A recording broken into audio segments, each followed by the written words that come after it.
I've it in this ponytail since Friday. Oh my God. I haven't done my hair, but you know, it's just today, or my makeup. I'm excited to take it out to see what type of knots I'm gonna have to like. Oh, just go straight to a shower. I just feel like it makes it worse if you don't lube it up with that's true. Conditioner. Put a little conditioner. Yeah. Huh. I don't know. I've always why haven't you taken your hair out? I didn't. You've been chilling all weekend. Yeah. Yeah, that's good. That's a good weekend. That's cool. It was pretty dope. I've been like home alone all weekend, actually. What? Where's Alice and Rick? I know where your mom is. They're over at Rick's grandparents' house, like doing work around the house. Oh. Yeah. How nice for you. Yeah. So like last night they didn't get home till like after 10 o'clock. I just like had a great chill evening, and they've been going all day today. So it's nice. Yeah. It's nice having a little bit of quietness. Yeah. I'm getting stuff done, and we just put a TV in the girls' room. They've never had a TV in their room before, so are they so excited? Yeah, they are. And it's I mean, it's a big one to go in a kid's room because it was an extra TV that we had, but it's like now we can watch something adult out in the living room if we want. We don't have to worry about the kids bugging us. Yeah. Was it the one that was in your basement? It was the one that was in our bedroom. It was about this. It's the same size. Oh, okay. It's just older and doesn't work very well. We have to get like a Roku for it because it's very outdated. Oh, is it a smart TV? Mm-hmm. Oh, wow. Yeah, but it's like an old smart TV. Yeah, it won't update anymore. I think like the only app that works in it is Netflix, which it works. That's all they need. Dude. This is my bourbon. That's what you wanted. However, so let me give my honest review about Brothers Bond bourbon. Okay. For those of you that do not know, and I think I've said it before, I am a pretty big Vampire Diaries fan. Actually, whenever we go pick up my car in Atlanta, I asked Josh if we could go see where it was filmed because it's not that far. It's only like 30 minutes from it. And you can go to the Mystic Grill and go order stuff. You can go see their houses, and sometimes their cars are parked out there. It's super cool. Anyway. But anyway, if you don't know Vampire Diaries, the brothers in it, they got together. They were close, obviously, because they did a show for like 8 seasons, and they made a bourbon because in the show they like religiously drink bourbon, and so they made a bourbon called Brothers Bond. Are they real brothers in real life? No, okay. But like because the show made them like brothers. Really close. Yeah. So they made a bourbon together called Brothers Bond Bourbon. But the bottom grade, I know there's another one that's a tier up, and it's like better distilled. I haven't gotten it yet, and I haven't found it here yet because the only place I've looked is like Walmart. But this one is it's okay. It's not my favorite bourbon. Okay. But I got it because of the aesthetic or whatever. Sure. So I'm going to make myself a bourbon and Dr. Pepper. It's not my favorite for old fashions. What's an old fashioned? Is it just water? Bourbon, ice and bitters and an orange peel. Oh, it's gotcha. Very good. Especially if you make it right. So Josh makes them really good. Yeah? Yeah. Sorry. He's a little cocktail waitress. He is. He was very much known for that. He's always been known for that. But yeah. Rick found this thing that he wanted to try, which was so out of pocket. And I was like, oh, okay, we can try that. What it was is you get any type of red wine, and you mix it with Dr. Pepper, or not Dr. Pepper, you mix it with Mountain Dew. Oh, I've seen that. The Hooters sangria? Yeah. It's actually not bad. Did you try it? Yeah, I tried it. Oh, I saw that the other day. I had a sip. I took a couple sips of it and I was like, that's not bad. Still wouldn't want to electively drink it. But yeah, right? Think of how many calories that is. You have Mountain Dew, which is like sugar galore, and then you have red wine, which is like the most bold and sugarless or sugar-full wine out there. Oh man, but it was. I want to try it. You should try it. It made me think of you guys because you like sangria and Josh loves Mountain Dew. I know, yeah. Yeah, I saw that like a month ago. And then I also saw like milk and red wine, and that sounds terrible, but apparently it's good. But the one guy that I watch, he went and tried it, and he said it is awful, and it comes out like chunky.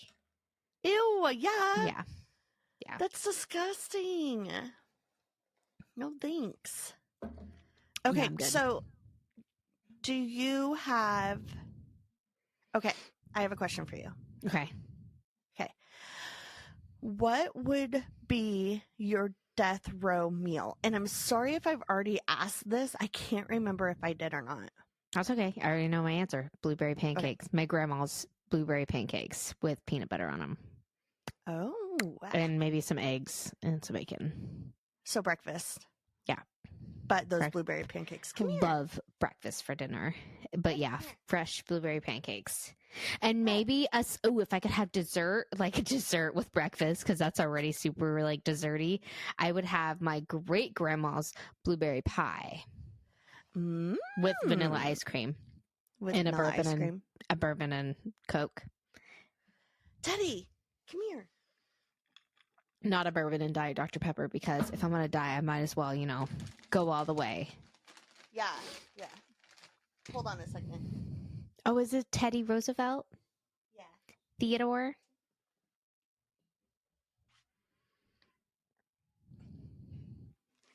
Oh, it's so cute. It's a little puffball.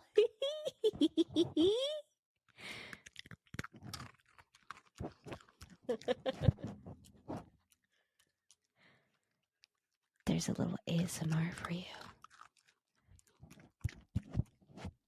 He keeps pushing the mic away.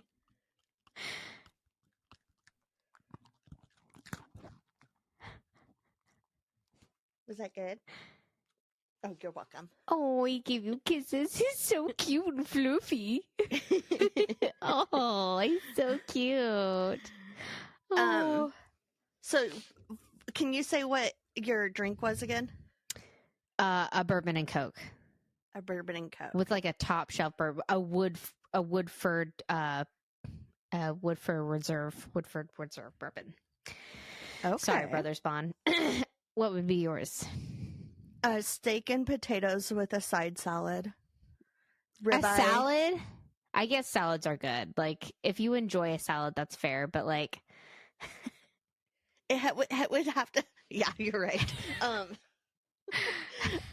But like, I'd be getting all the sides. Texas Roadhouse rolls. the side, yeah. Okay, so it would be a ribeye steak cooked with a marinade.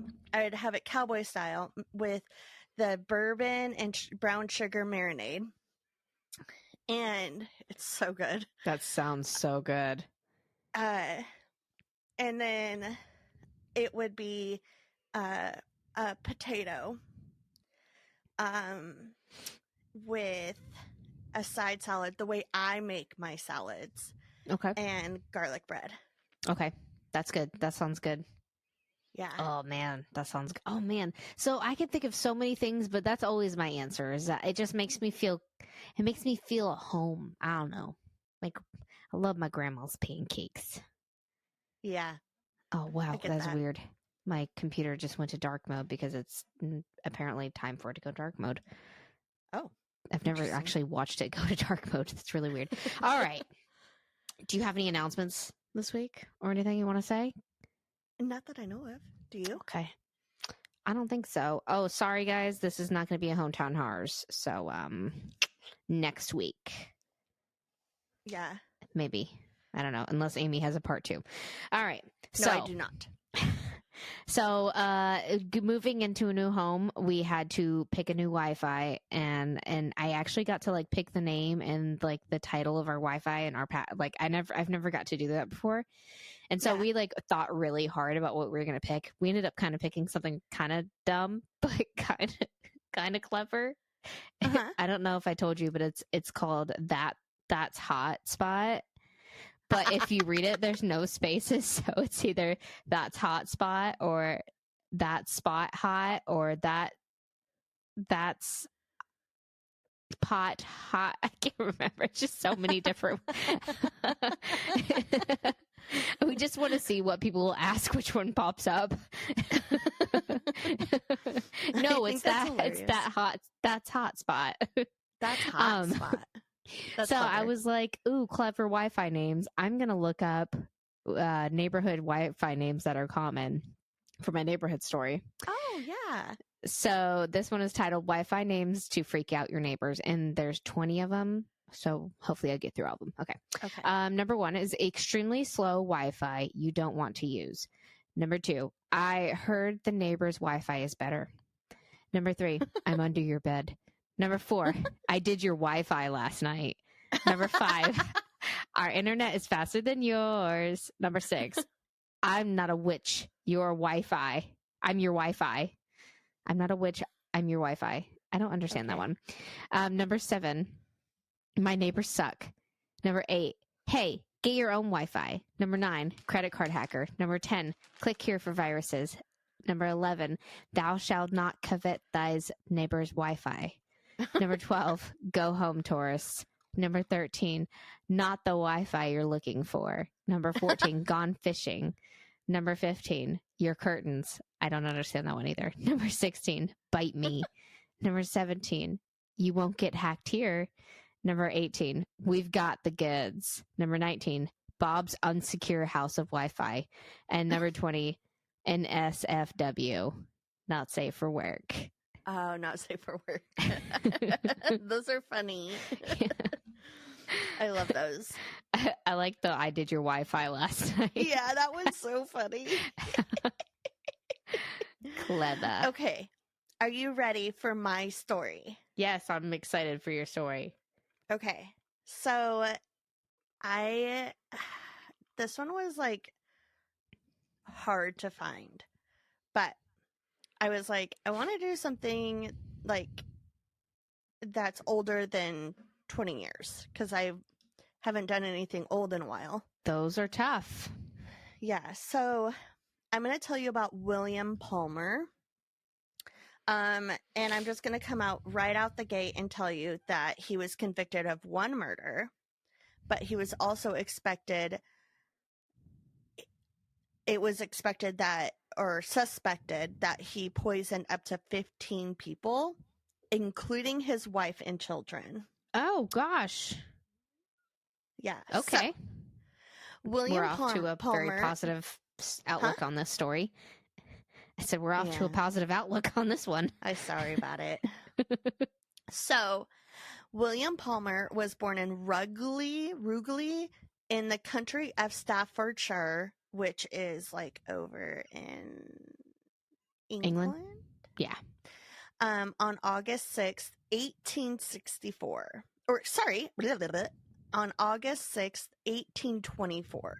Oh my gosh. Okay. His parents were Sarah and Joseph. William was one of 8 children. He was the 6th in line. So Joseph Palmer his dad once worked as a sawyer. And I was like, what the heck is a sawyer? And it's a person that saws timber. Oh, okay. So also a lumberjack. Okay. Yep. But he was eventually able to accumulate a fortune, reportedly from stolen timber. So he would steal the timber, cut it up, and sell it himself. Okay. So, like a launderer. No, he's not. That's not like a launderer.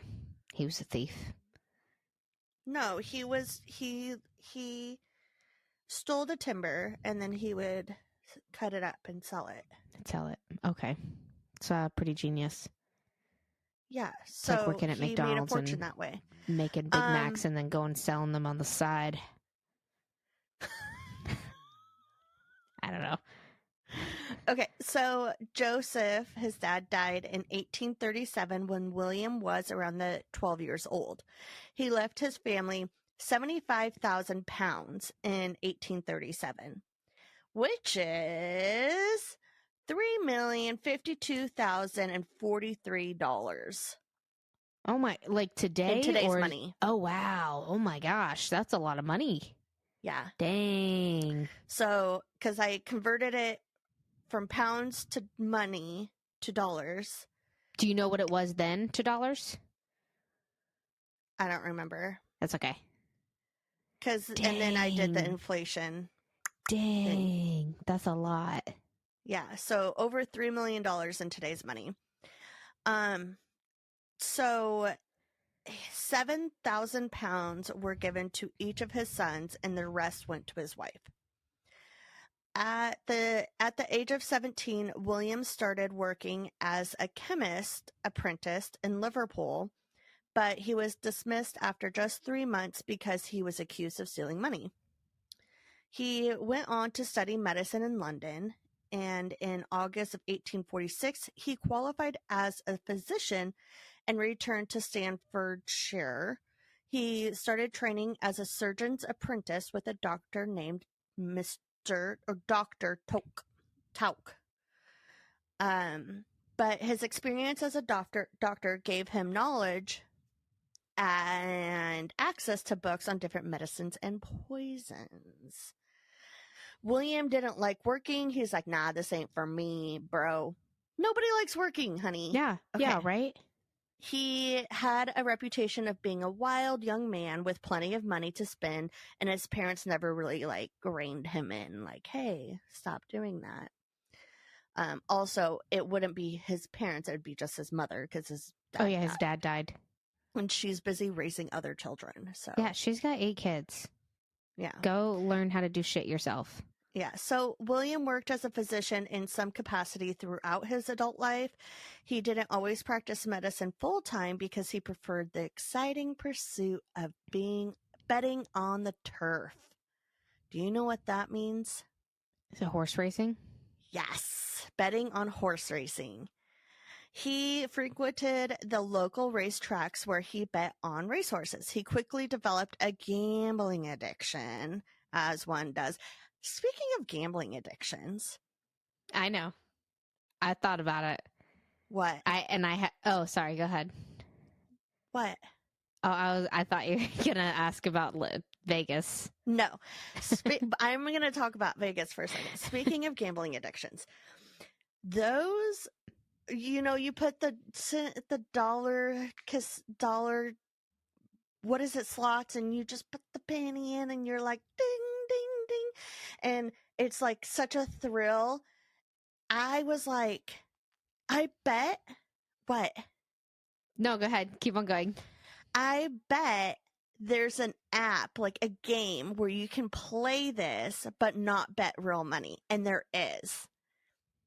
And it's the same game that I was playing in Vegas. It's like the same thing. Because you were having fun with the game itself? Yeah, I was having fun with the game itself. And I was like, whoa, it cures that, it satisfies that excitement of if you get something without paying money, which I think is so smart. But I think people gamble because of money.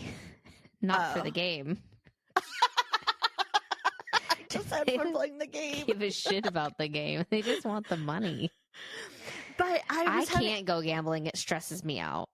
Yeah, I could see that. But I had so much fun playing the game. And sure, the excitement of getting, winning money is super exciting. But I just think about dang, I'm losing money here. Yeah, same. Yeah, but this app, I was I'll play it on my lunch, or if I'm just when I was editing last week, I just sat there and played the game while I was editing. What is the game? Yeah, it's what the is game, it? man. What is it? What's the game? The app has a couple different games within it. It's called Jackpot. Oh, what is it? Jackpot Magic Slots. Huh. It has like a couple different games in it, but the game that I was playing, the Buffalo one, is in there. Okay. But I also I've won like over 3 million tokens, and I was like, dang, I wish this was real money. They do have ones that you can actually win money. Yeah, Chumba Casino. Apps. Oh, okay. What is it called? Chumba Casino. Oh. It's iHeartRadio has a commercial for it. Huh. Like all the podcasts that I listen to that iHeartRadio puts out, that's one of their commercials. I always see the Monopoly and the Bingo. Yeah, I see that one too. That's real money? Mm-hmm. The Monopoly one? I think so. That's what they advertise. A lot of TikTokers advertise it. Oh, okay. Anyways, so back to his gambling problem. Yeah. So he got this gambling problem. Throughout the 1840s and 50s, people associated with William Palmer began dying under. I'm sorry, let me repeat that. Throughout the 1840s and 50s, people associated with Palmer began dying under mysterious circumstances. One of the first deaths associated with William was the death of plumber George Apple. The two men met at the Lamb and Flag pub in the village of Little Stanfordshire. William challenged him to a drinking contest, but George drank so much that he had to be carried home, where he ended up passing away. Oh, that sucks. According to local rumors, William was interested in George's wife, which could explain the potential motive to kill him. But William actually never ended up pursuing George's wife.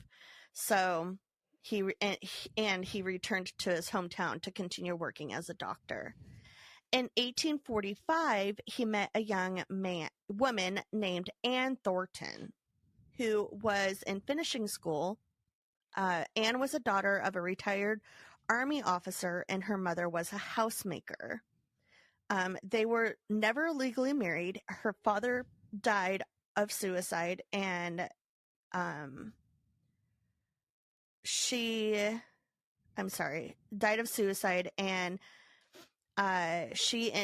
ended up inheriting his inn that he owned and his staff, which earned her around £250 a year. That's a little over $10,000 a year in today's money, which is not a lot of money. No, that's not. But I mean, for not doing anything. Yeah, pretty much. Anne was not old enough to run the inn when her father died, and was taken from her mother's custody to live with a guardian. I don't know under the circumstances for that. Okay. And as a young adult, she was sent to finishing school. William Palmer was working as a physician assistant at the finishing school that Anne was going to school at. They met before he had completed his training to become a doctor. Anne's guardian warned her against marrying him, but Anne refused his first proposal. That didn't stop William, though. He continued to pursue her, and they eventually got married on October 7th, 1847, when Anne was just 19 years old. Oh, how beautiful. Within a year, William started borrowing money from Anne's mother. In January of 1849, William invited his mother to come stay at their house. During her visit, she became very sick and died on January 18th, 1847, at the age of 50 years old. Huh. Very strange. Very, very strange. Very strange that someone with medical abilities has access to medicines and poisons. And all these people keep on mysteriously dying around him. Also, if she was sick, wouldn't you, think that do you think he, tended to her? He would treat her? Yeah, I would think so. I don't know. So, William, but it was also said that Anne's father died. When Anne's father died, I think I just accidentally skipped a spot. Okay. At the age of 50 years old. But it was It was also said that when Anne's father died, Mary inherited several of his properties from his estate. So William was like, all right, I'm about to get some money. And he was supposed to get about 12,000 pounds, but the trustees of Mary's instead decided to make quarterly payments to Anne. Oh, ouch. Yeah, so bummer for him. Sorry, not sorry.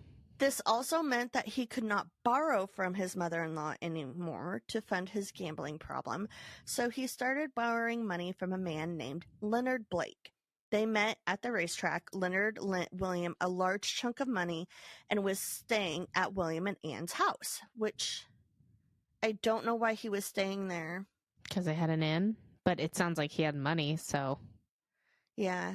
And on May 10th, 1850, Leonard died unexpectedly at the age of 49. William and Anne had 5 children, but only one lived past infancy. Oh my gosh. William Boris... I know, I'm sorry. That's crazy. William Boris Palmer was born in 1849. He was the only child to live past childhood, and he ended up passing away at the age of 60 in 1926. Okay. So the rest of the children died in different mysterious ways. Elizabeth passed away on January 6th, 1851, when she was just 2.5 years old. Jeremy died on January 6th, 1852, so 1 year later, to the exact day. Oh my gosh. At the age of 1 month old.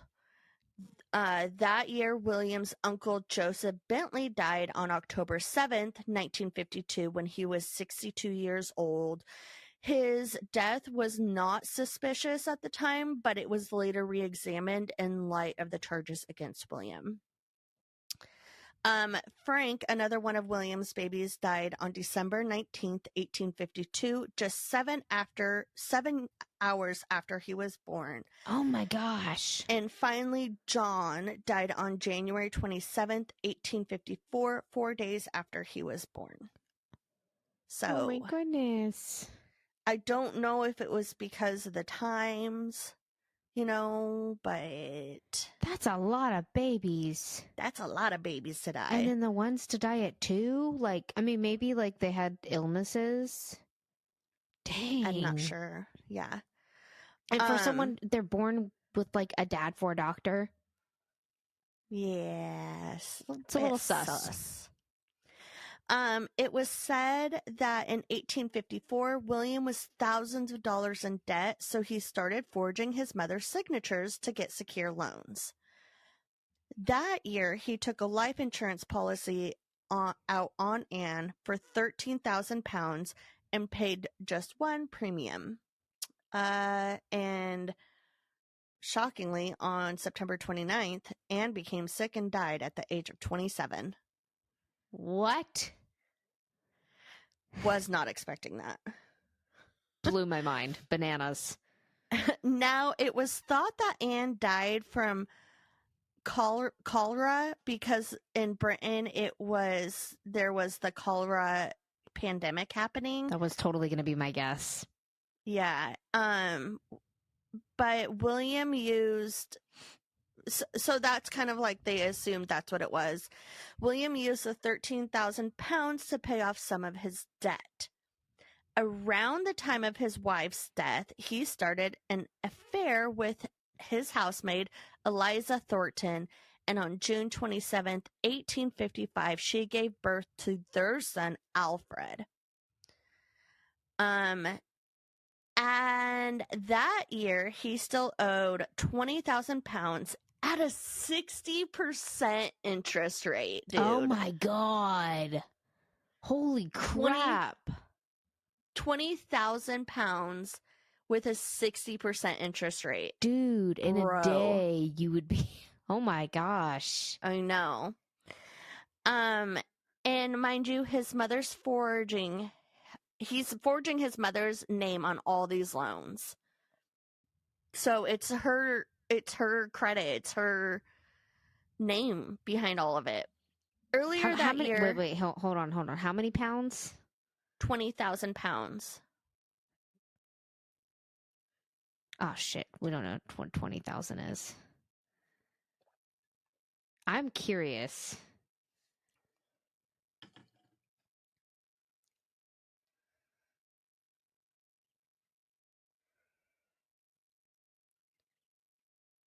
$25,333.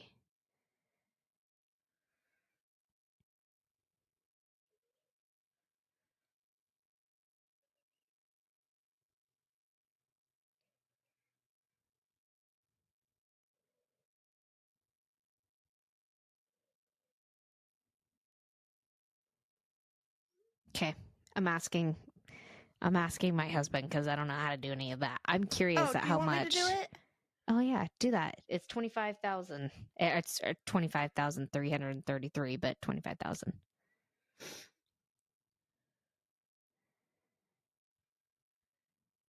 So that is $10,000 in just interest. That's wild. That is wild. That makes me upset. Wait, thank God interest right? rates have got, I don't know. It's either 10,000 or 15,000. I always forget which conversion I'm supposed to do.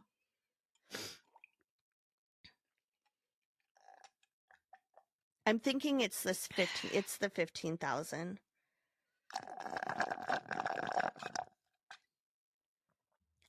For how long? Let's say 10 years. Let's say 4 years. Yeah, Google says it's 15,000. Okay. Damn. Yeah, so let's say he has like normally loans are like 5-year loans. Okay, yeah. Okay, so, and that's a month, right? Mm-hmm. Yeah. So it's $15,000 a month, bro. That's wild. That's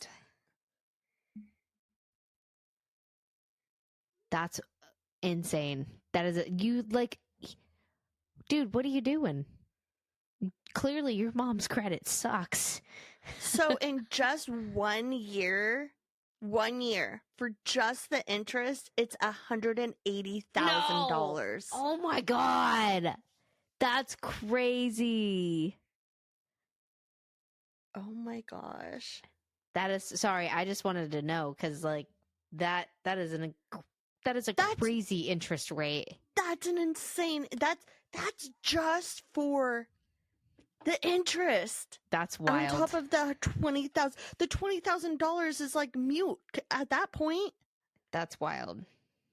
Oh my gosh. So, anyways. Sorry. Earlier that year, he took out a life insurance policy on his brother Walter for £14,000. Walter died on August 6th, 1855.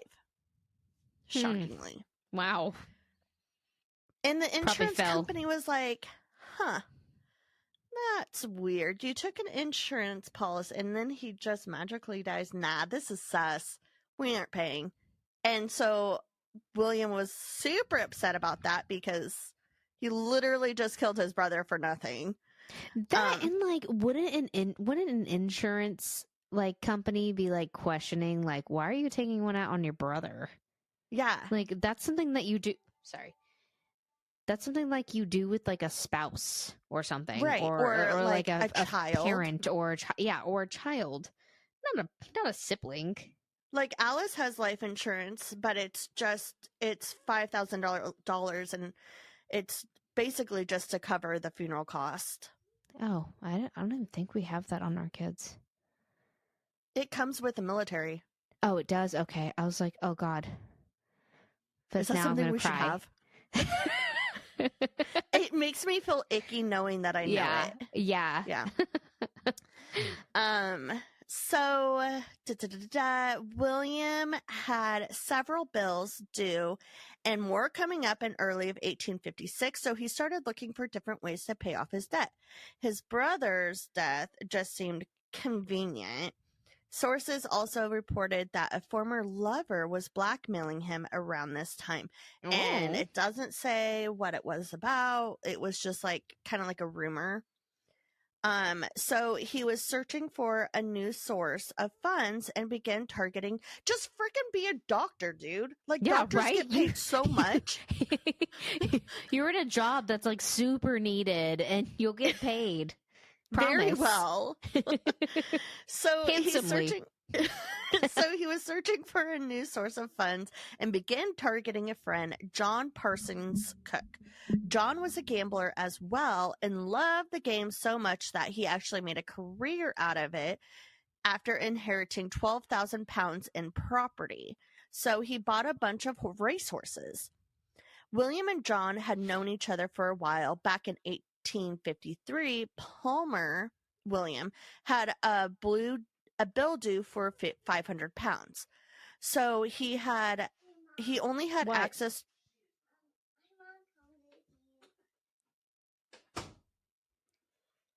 Okay, come sit quietly. You can't talk. You cannot talk. Is it Charlotte? It's Natalie. Gotta be quiet, okay? Be quiet. Do not talk. So, back in 1853, William had a bill due for £500. He only had £310 at the time, and his creditor declined to give him the rest of the money unless he had a form of security. So, William listed John as his security, and the creditor accepted it. Okay. William received the credit. Yeah, William received the credit he needed to pay off the debt, but when it came time to pay back the credit, he couldn't pay, so John paid off the bill for him in August of 1853. So, okay, that's a good friend. I know, dude. That's a really good friend. So William did this a second time on a £1,000 credit. He needed £500 security deposit for it. The creditor refused to advance the credit, but then William was like, whoa, wait a minute. I don't need the money. John Cook needs the money. Does that help? And he has 2 racehorses. We can use a security deposit if we don't pay the £1,000 back. And the creditor was like, oh, why didn't you just say that in the beginning? Yeah, here you go. So he used the horses? 2 horses to as leverage. Okay, gotcha. So, like putting your house up. Right. Yeah. So he forged John's signature, and obviously John never received the money. Of course. No, yeah. Why would he? In September 1855, William tried to take out a life insurance policy on a man named BUUT. BUUT was once a wealthy man but had fallen into some troubles. So William and John both were pressuring BUUT into agreeing to this policy, but ultimately the life insurance company was like, no, why are you taking out a policy on this random guy? We don't like this. We're not accepting it, which was finally. Smart. Yeah. On November 9th, 1855, William's creditor issued a red, which I don't know what that is. And when I tried to Google it, I just kept getting weird red red companies. I'm thinking it's like a red flag. Yeah, like a notice, hey, you have to pay this or we're going to seize your stuff. So they issued a red for £18,000. And William knew he had to pay that £18,000 within a few days, or his mother was going to find out that he had been forging her signature. So, what do you think he did to make a quick buck? He went to the slots, baby. Oh, I was going to say, who else did he kill? He didn't go to the slots. He went to the racetrack. Right. John Cook also attended the race on November 13th, 1855. His horse, Polestar, won a race, and John won 3,000 pounds. William did not bet on the same horse, and in fact, he had lost a significant amount of money by betting on the wrong one. It's not for you. On the night John Cook won, he gave his friend Ismail Fisher between 700 and 800 pounds for safekeeping. I'm not sure why he gave his friend this money to hold on to, but he did. And Ismail gave the money back to John in the morning. Okay. But that 300 pounds that 700 pounds went missing right after that. And no one knows where that money went. Okay. The next day, John hosted a celebration out of town to celebrate his winnings. John was sipping on some fine foreign wine to celebrate, but at some point in the night, he switched to brandy and water because that's his drink of choice. Of course, he's rich. Yeah, with his 3,000 pounds. Yep. He was throwing back. This is John, by the way. Oh, okay. No, not his friend. Yes. Yeah. So, he was throwing back a glass when he complained that there was something in his drink that burnt his throat. That night, he became very sick and very ill. I guess that's the same thing. I don't know why I wrote that twice. John was immediately suspicious of William. John told his friends George Herring and Ismail Fisher, "I believe that Dan Palmer had been dosing me," which is crazy. And I think he suspected that because remember William and John were trying to take a life insurance policy out on their friend Bate, but the insurance company was like, nah. Yeah. So, yeah. I feel like he might know some things. But despite his suspicion that William poisoned him, the two men returned to their towns. And just a couple days later, on November 15th, they continued their friendship. They met for drinks on November 17th, and afterwards, John became ill again. It was John, shocking. Come on now. Come on, buddy. William's infant son, Alfred, also became sick, because remember, he had that with the maid.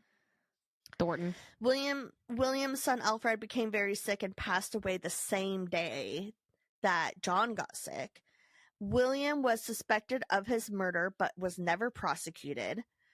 John continued displaying symptoms of a mysterious illness over the next few days, and William helped take care of him and even brought him things like coffee and broth. Why is this man in your house? Yeah, right? It's like that, what's her name? That one girl when her mom was making her sick and she was faking, the girl who just got out of prison. Oh, Gypsy Rose. Yes. Yeah. So on November 11th, William traveled to London to collect the remaining amount of John's winnings from that race. The payment was just over £1,000. And mind you, John didn't know that William was doing this. William knew the amount he needed because that needed to be collected because John's his betting book, went missing right after John got sick. William was hoping that he could make a payment of the £1,000 to his loans, which would relieve some of the pressure from the lenders until January. On November 20th, William went to a chemist shop and purchased strychnine, which is a deadly poison. The National Institute of Health describes strychnine as a hard-to-trace organic poison which is lethal in small doses and decomposes over time. Oh, okay. On the evening of the 20th, the doctor named Bamford visited John, and he prescribed him 2 opiate pills. William took these pills and brought out different ones for John, which is super suspicious. On November 21st, about an hour after he took the pills given by William, John passed away. Oh, how... Leading up to his death, John was shrieking and tossing about in a fearful convulsions. William immediately wanted Dr. Bamford to label the death as apoplexy.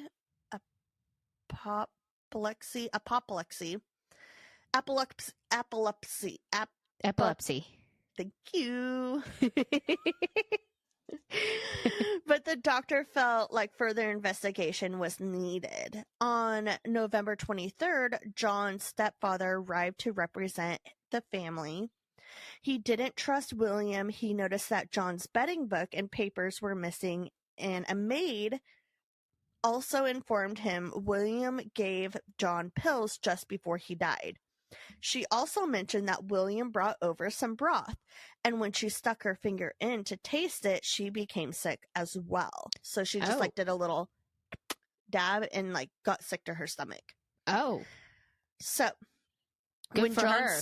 Yeah. So when John's stepfather asked William about the betting book, he responded, "It is of no use. A dead man's bets are void." John's stepfather requested a post-mortem examination, which took place on November 26th, and William was present during the exam. Of course, because he's a doctor. Oh, that could be it, because I was like, why are we letting this man in the exam room? Yeah, I would assume because he's a doctor, he could probably do that.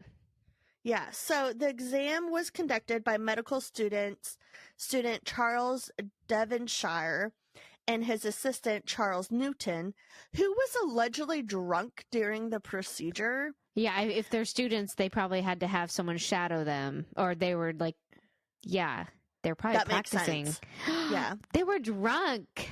One was. He probably encouraged it. He's probably like, oh yeah, have a shot. Hey, this is your first one. You want to take a shot and there's a liver. Have a shot of tequila. So when Newton was removing John's stomach from his body, William bumped into him, which caused the contents of the stomach to spill onto the floor. That's not a bump that you want to happen. Oh. That's the worst kind of bump. Oh, that's just gross and grody. The remaining stomach contents were put into a sealed jar. William was later suspected of cutting the seal and attempting to steal the contents.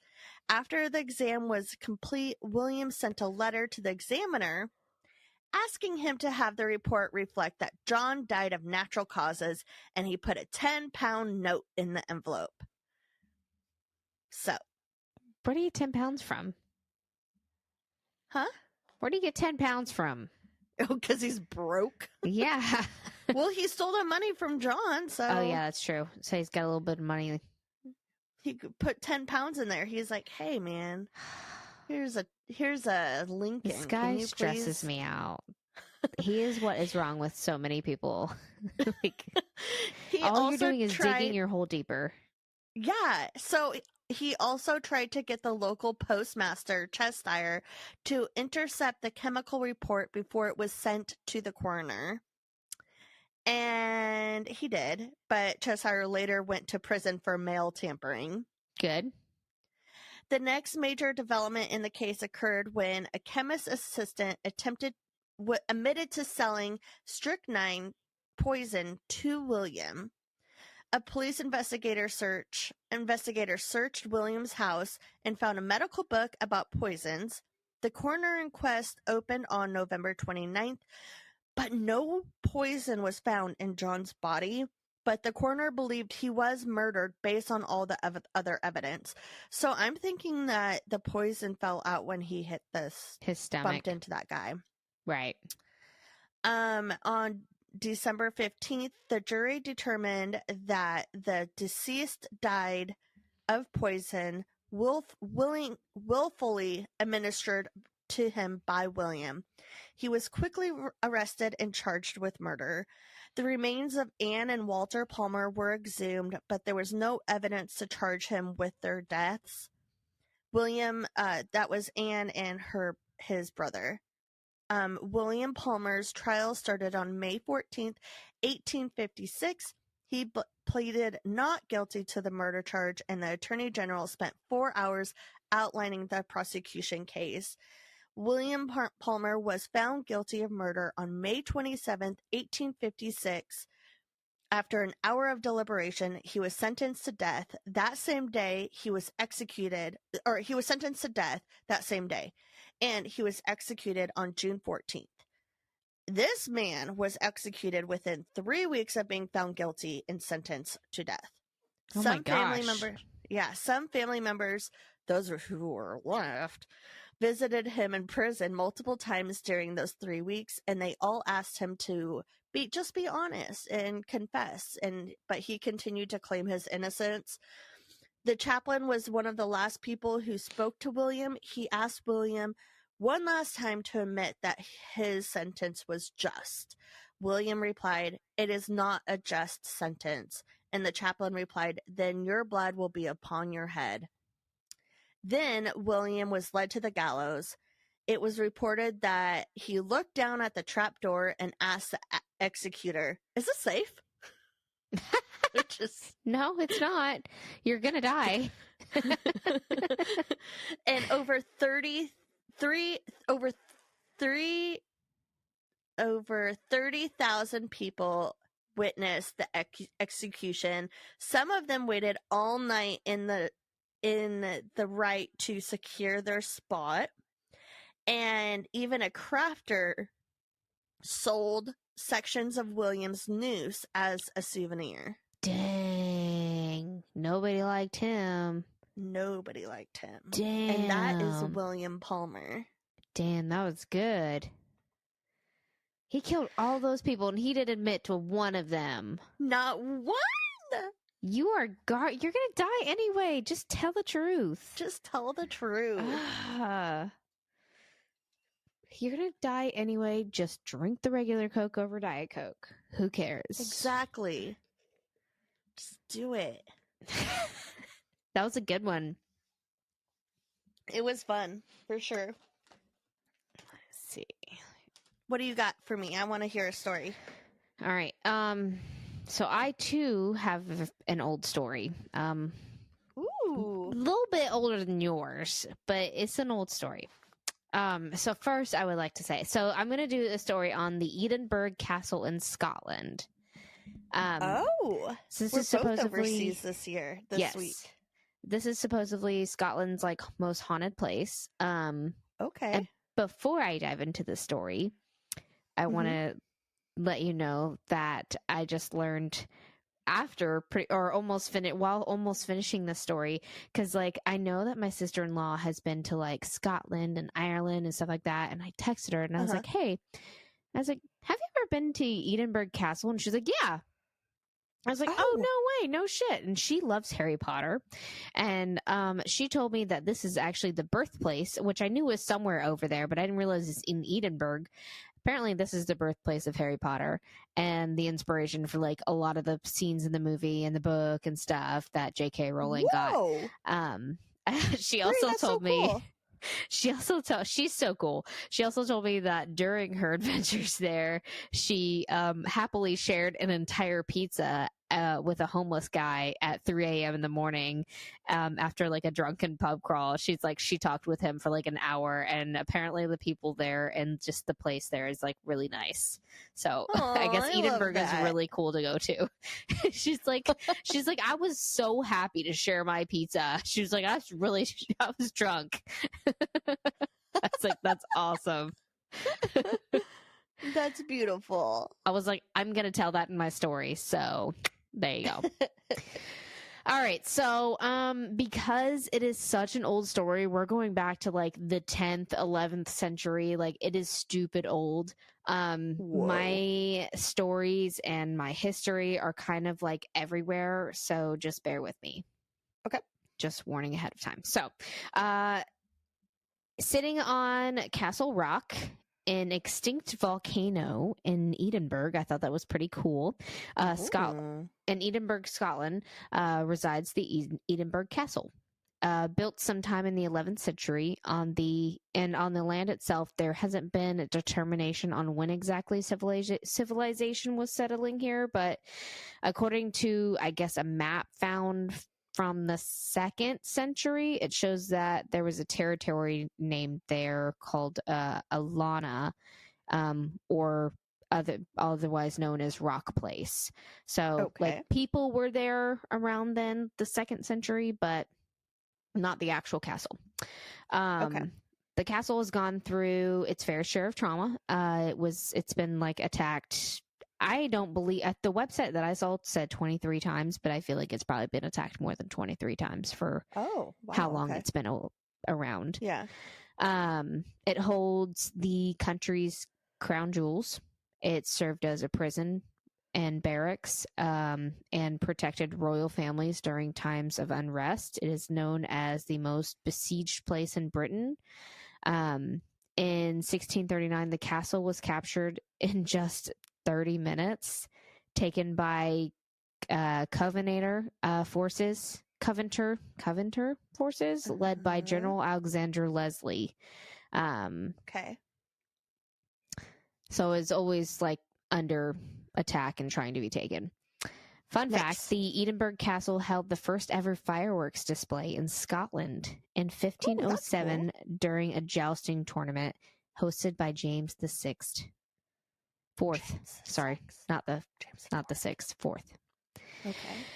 The castle was once home to Queen Margaret, who was later made a saint until she passed in 1093. Sorry, these dates are like throwing me because I didn't know that people were alive then. I did, guys, but like it's weird.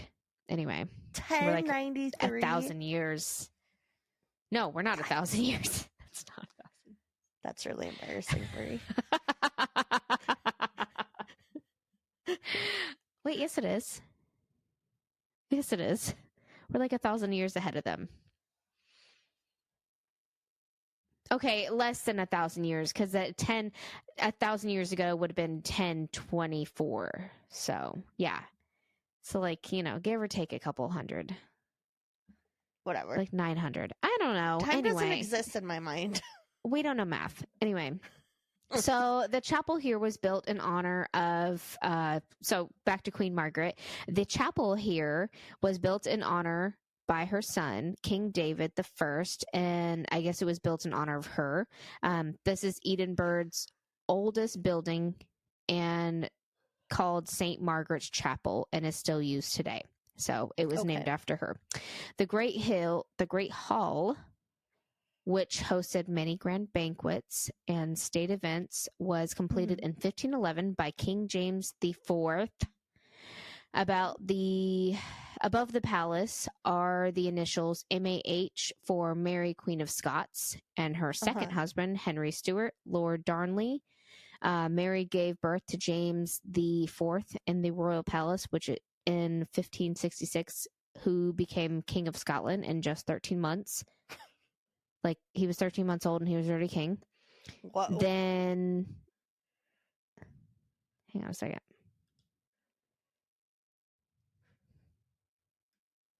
Oh, yeah, that's better. Okay, cool. I can read it now. I had to zoom in. Okay. Where was I? Mary gave birth to James IV in the royal palace in 1566, who became King of Scotland at just 13 months old, then uniting the crowns of Scotland and England in 1603. So I'm just naming, like, what? How does a king... So I assume that they just, like, they're like, hey, you're going to be king, but you're not going to actually put the crown on until you're 18 or 21. I think it's 21. That's what happened in Frozen. Anyway, I'm just going off of Disney. The coronation. The coronation. I'm just naming off big major things that have happened here. Like I said, my stuff is kind of everywhere. So the Edinburgh Castle grew into a significant military base. Defenses were changed and rebuilt over time. New gun batteries were put in. There's juries, battery, and barracks were put in, such as the Queen Anne's building. Those barracks held 600 troops during the Napoleonic Wars with France and are still used today by military. A lot of times they had a mascot, which I thought was interesting. Typically the mascot was a dog, and they even had a cemetery on the site for the dogs whenever they died. Lastly, as I said before, the castle was also used as a prison/holding place for prisoners of war. Between 1757 and 1814, hundreds of prisoners were held in the vaults here below Crown Square. The castle was the most secure, locked up place in Scotland. And crazy enough, in 1811, 49 French prisoners attempted to dig their way out of the castle, leaving a hole that you can still see today, but only one got away. Fun fact, during World War II, the crown of Scotland was hidden from the enemy in David's Tower, buried in a medieval latrine closet, aka the toilet room, the bathroom. That was smart. A fair place, a good place. Like, no, you don't want to go in there. That guy just took a dump. That stinks. We wouldn't keep the crown in that place. No, it's gross. It's gross. Here today, the crown jewels of Scotland, aka the honors, made of gold, silver, and precious gems. It, along with a sword, were created in Scotland and Italy during the reigns of James IV and V. The crown and sword were first used together for the coronation of a monarch in 1543 when Queen Mary of Scots came into throne. Okay, sorry. My words are weird. I worded this really weird earlier. So, the castle holds very special items, such as the crown jewels and also the sword that was made with it. And also the Stone of Destiny, which is, what is this? What is the Stone of Destiny, you ask? Can I guess? Well, yes. It's not what you think. But go ahead. Oh, well, I think it's a sword. And it's made out of stone. And that sword is what helped carve out Scotland's destiny. That is a great answer. It is 1,000% wrong, though. Okay. So I was thinking like the Sorcerer's Stone type of thing, you know, kind of on the same lines. Like it has some kind of very important thing, like something big is going to happen. No, the Stone of Destiny is a giant rock, like a giant slat of stone that they inaugurated monarchs on. That's it? Yep. It's got a really cool name, but like I was like, what is this Stone of Destiny? I Googled it and I'm like, wow, that was unimpressive. Yeah, I was not expecting that, but not like an exciting way. Why are you saying sorry? Because I keep messing with Teddy and he's getting mad at me. Oh, stop being mean to Teddy. I'm not being mean. I'm just like petting him, but he doesn't want me to touch him, but he wants to touch me. He's been to a lot of haunted places. He's Theodore Roosevelt's ghost in him. You need to get him little round glasses. I have little round glasses. Oh, yeah, you do for the cats. You should put them on him. I'm going to. Oh, he's so cute.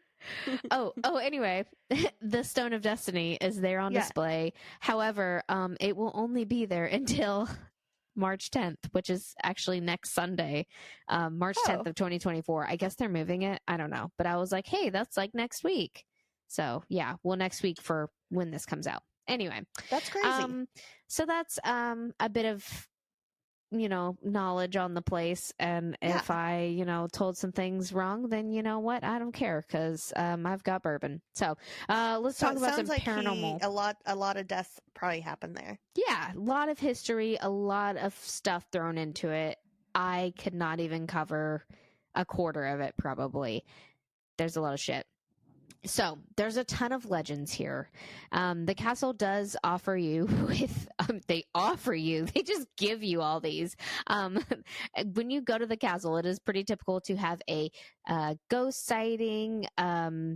People have seen figures, shadows, as well as hearing unexplained noises, whispers, feelings of someone behind you, possibly trying to grab you by the shoulder. I don't know. The shoulder? By the shoulder, but I've got some really cool legends. So, okay. The first one is several hundred years ago, a network of tunnels was discovered at the castle along the Royal Mile towards Holy Road Palace. Okay. To determine where the tunnels led, a piper, like a bad piper, was sent to. I was totally playing a flute, not a piper. You can't see my lower hands. So a bagpiper guy, whatever, was sent down there to determine, to explore them. Who better to send than a guy who plays an instrument? Yeah. Because, it makes so much sense. Yeah. So the idea was that they would send him in, and he would just play the bagpipes to alert them where he was. And at some point he stopped playing the bagpipes and they don't know what happened to him, and then they just resealed the caves. What? Yeah, so he's gone. And supposedly, what if he was tired? I know. What if he just ran out of air? He's like, I'm gonna take a couple of minutes break. And they're like, we haven't heard him for I don't know, 10 minutes. So let's seal this tripped? Up. Yeah. What come on now? Fell? You're not gonna send. Why don't you just send another bagpiper in there? What if his thing broke? What if the bagpipes broke and he was trying to make his way back? So many explanations. You guys just left this dude hanging. This poor guy. He's just here doing what he loves to do, playing the bagpipes, exploring some unknown cave, and then boom, he's gone, and everything's just y'all gave up on him so quickly. Yeah, they sent one guy down, Brie. Why didn't we send multiple people? Yeah. And you know what? We could have also done a string thing. Yes. Yes. So many other ideas. Let's just follow the noise. Yeah, and okay. I'm so upset by this. I know. I felt so bad for this guy. So apparently it's said that on quiet days you can hear the faint sound of bagpipes being played. That's him. He's like, I'm here. I'm ready. Okay. Another military ghost seen on the castle battlements is that of a headless drummer. This guy was first seen drumming a warning signal in 1650, just before the castle was attacked by Oliver Cromwell. Ever since then, the headless drummer has been considered a harbinger of danger. So I guess they're that he's ever seen, they're like, oh crap, something bad's about to happen. The Gray Lady. There's always a white lady or gray lady or some kind of lady that just sounds spooky. But never a black lady. Never a black lady. Wow. I'm glad you said that. Y'all did them dirty. Anyway, a mysterious lady dressed like a 16th century noblewoman who has been spotted around the older parts of the castle, sometimes just wandering and other times weeping. She is suspected to be either Janet Douglas or Lady Glamis, a woman accused of witchcraft by King James V. She probably did math. She probably tried to figure out his interest rate. Probably. So King James V was pissed off at her brother, so he took it out on her. Even though everyone, and he accused her of being a witch, even though everyone was like, no, bro, she ain't no witch. She's just really good at math. So even though she just knows how to write. She just knows how. She just have high waters today. So she was burned at the stake outside the castle on July 17th in front of her son in 1537. No. Others believe that she could possibly be Marie de Guise, the Catholic mother of Regent of Mary, Queen of Scots. Mary de Guise found herself on the losing side of the Scottish Reformation. When she died in June of 1560, her corpse was kept at the castle for months, I'm not sure why, wrapped in cloth and kept in a lead coffin to keep the smell at bay. Finally, she was found by the French, I'm guessing, and her remains were shipped back home. So, like, I guess she was just, like, on the wrong side, and she just probably got hurt in battle, and they kept her body. Creepy. Yeah. At the foot of the castle sits the Ramsay Gardens, built in the 1890s and have been home to many notable people over the years, some of unknown origin. One of these unidentified residents appears out of place, and his outfit predates the modern setting by about 100 years. Okay. He has evidently been seen struggling and dragging a huge wooden chest behind him. That sucks. Yeah. Even in the afterlife, you're having to do like manual heavy ass labor.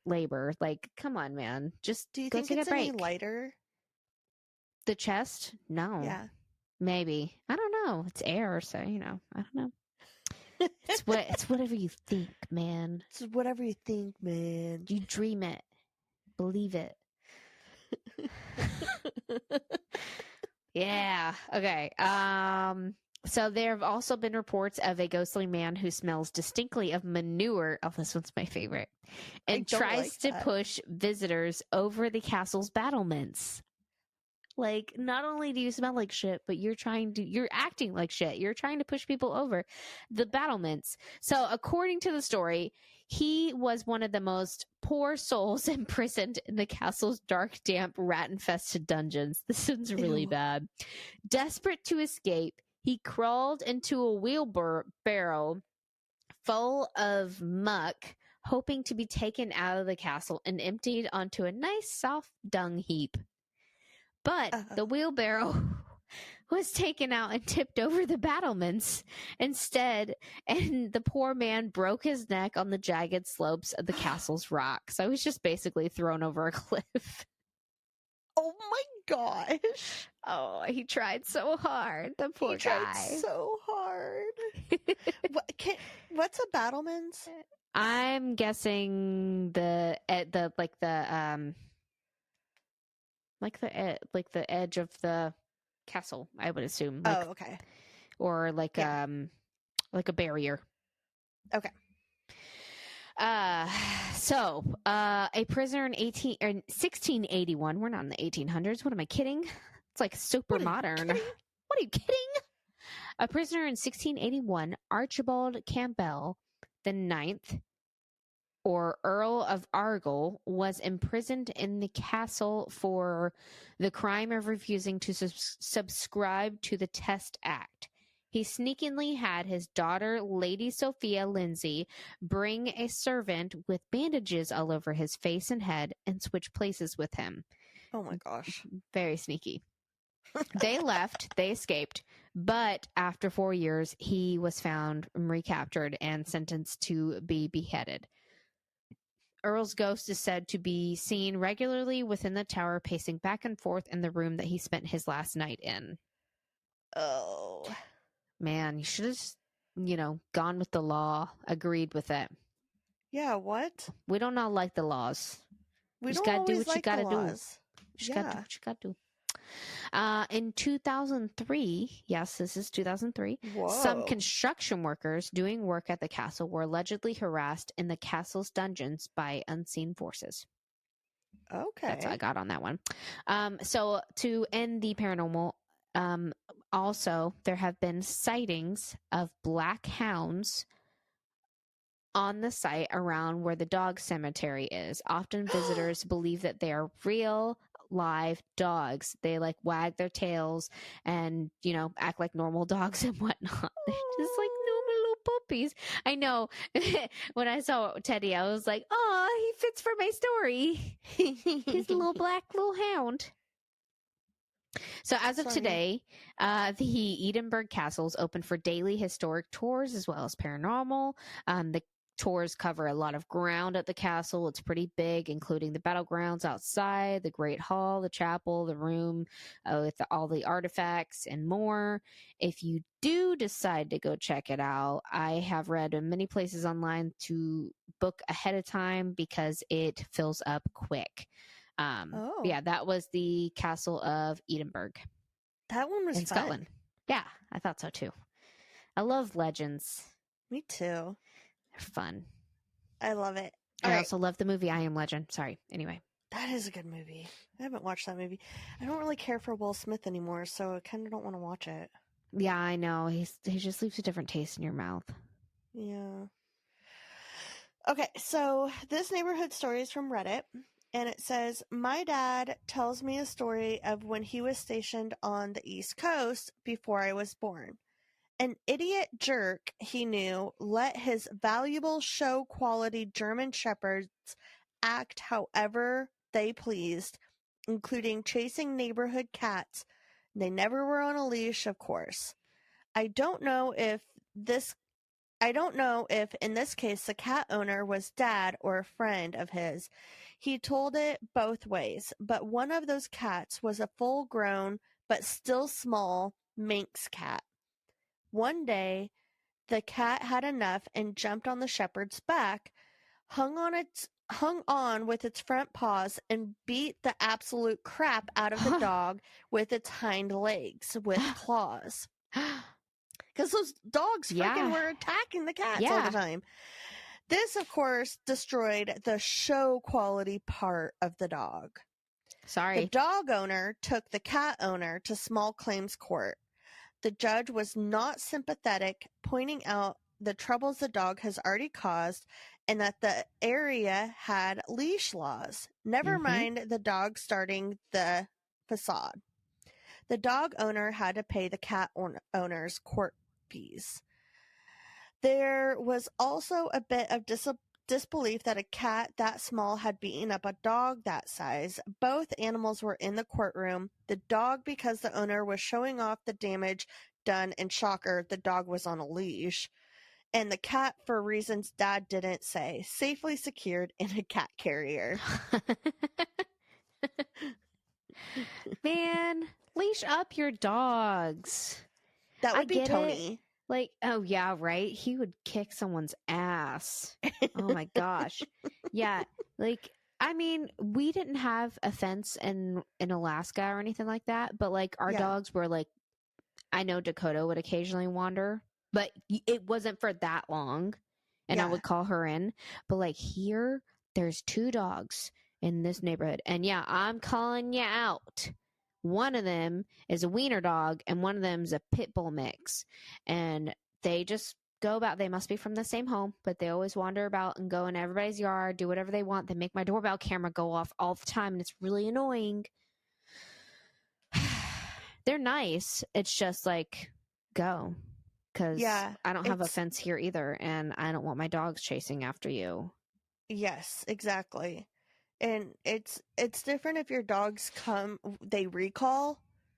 Like, your dogs are really good at recalling. Yeah. But some dogs aren't. And clearly these dogs could do whatever they wanted. Anyways. Get my cat out and scratch him.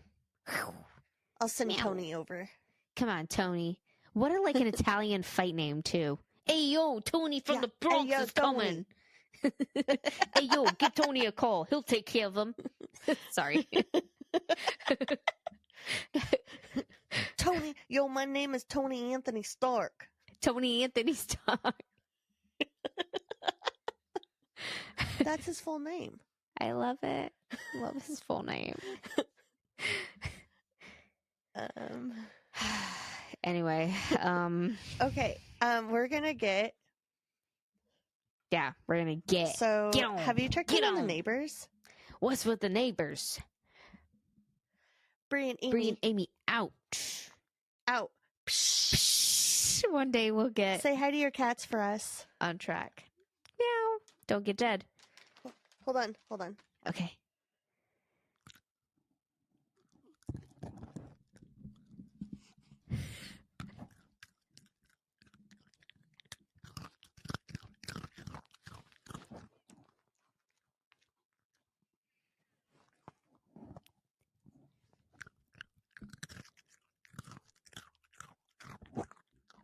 Why is that so satisfying? Do you want another one?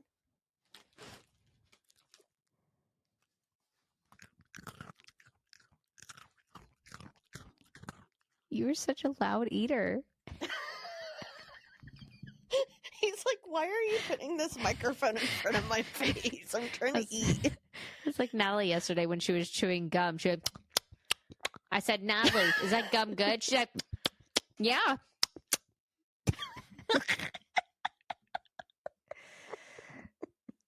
I can't wait to hear back on that.